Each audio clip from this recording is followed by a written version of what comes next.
Welcome to the building of Brownwood. In this episode, we'll update you on all the construction progress taking place here. But first, we're going to take a step back in time to a very important, crucial step in the creation of all that you see here.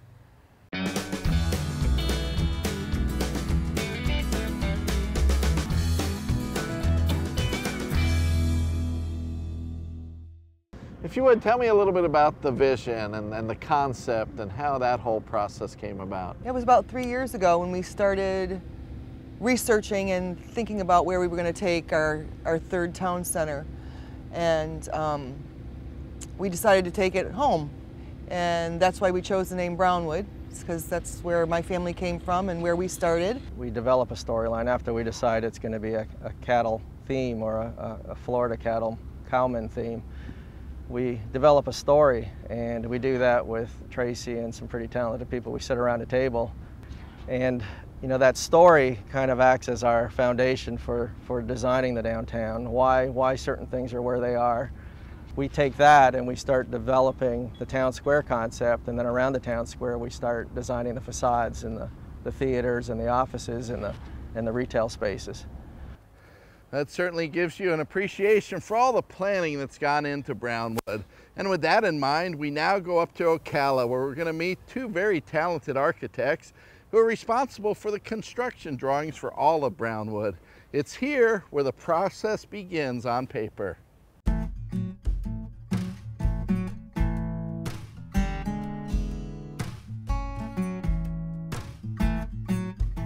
We're here at KP Studio, architect with Larry and Ed, and thanks for having us, gentlemen.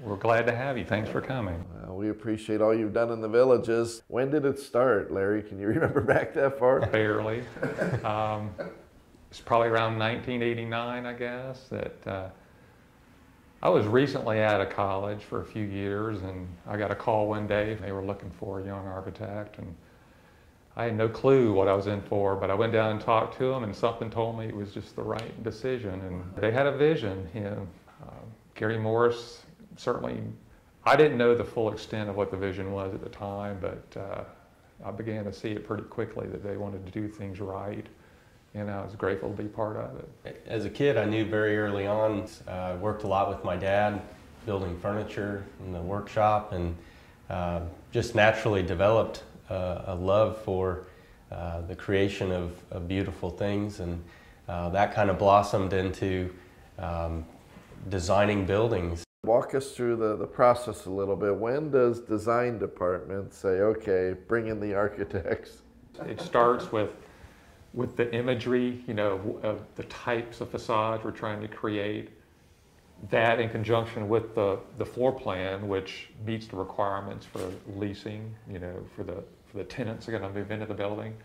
And then it starts with hand sketches. That's given to Gary and Tracy, and the whole process, I would say, takes, until we get the go-ahead to go to construction documents, probably at least, you know, a month and a half. They're involved throughout our process, really, even to the point where sometimes we make some changes in the field after construction started. Like in Brownwood, when they had the idea of the Florida cow town, we started talking about what types of facades those could be, how rustic they needed to be, what types of authentic materials we could employ. So out of that came a series of sketches for various buildings. A lot happens before you drive by there and see structures coming out of the ground. There's a lot of time, a lot of effort involved.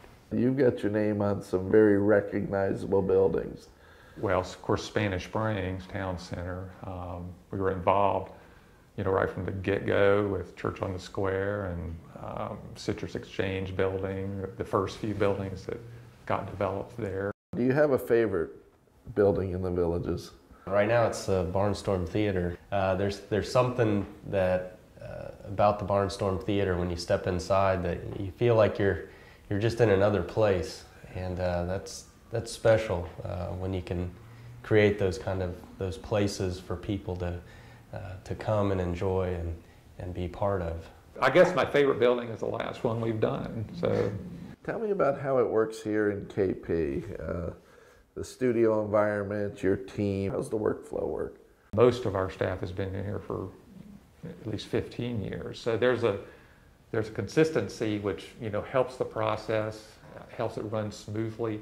Where it starts is once Ed and I really start with the design development, the concept design, but then we bring in some of our project managers and they'll help refine things in AutoCAD, the facades, the roof plans, framing plans, that sort of thing. They're all really, really talented people. We're really blessed to have such a good staff. What's it feel like when you walk down the street and it's done and people are enjoying it? And it's got to be the best.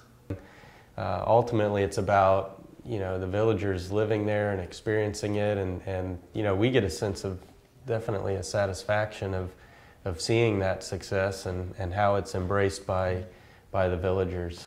Well, talking's great and I've enjoyed it, but you guys have just got me all excited now. I want to get out there and see these buildings. So let's go out to Brownwood so I can absorb all of what you've told me. Well, we are here at Brownwood now because any good architect does not stay in the office. He gets out to see how those plans are coming to life. Where exactly are we, guys?